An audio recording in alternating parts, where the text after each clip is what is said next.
Conte d'Ostara, le lièvre d'Éostre.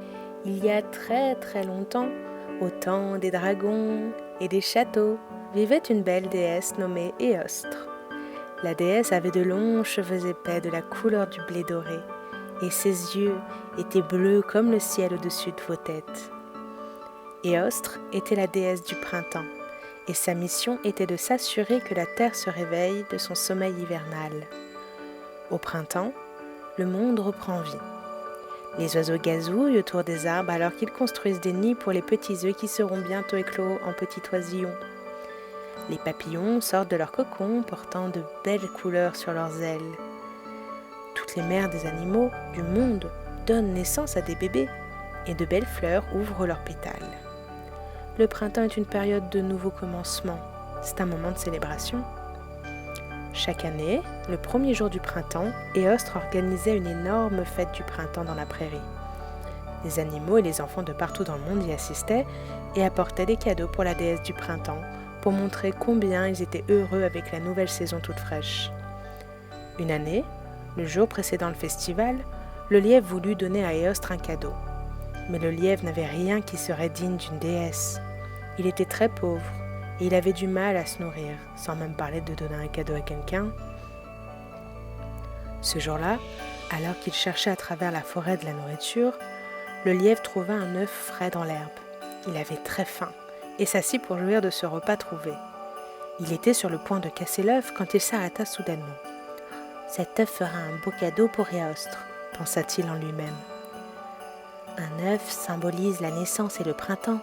Oui, c'est un très beau cadeau en effet. Ainsi, le lièvre sauta jusque chez lui pour décorer l'œuf.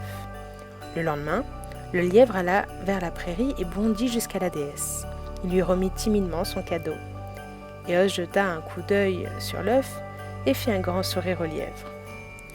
Le lièvre avait peint les œufs avec de jolis dessins, teints grâce à la couleur des roses, des renoncules et d'autres plantes. Il avait ensuite enduit l'œuf avec de la cire d'abeille de sorte qu'il soit bien brillant. La déesse était si heureuse avec le cadeau qu'elle voulait que chacun en ait un et partage sa joie. Éostre savait que le lièvre était très pauvre et que lui donner cet œuf était un acte de très grande générosité. Il aurait pu le manger et avoir son ventre plein. Éostre décida de récompenser alors le lièvre. Ce jour-là, la déesse du printemps dit au lièvre qu'il pourrait venir vivre dans son château.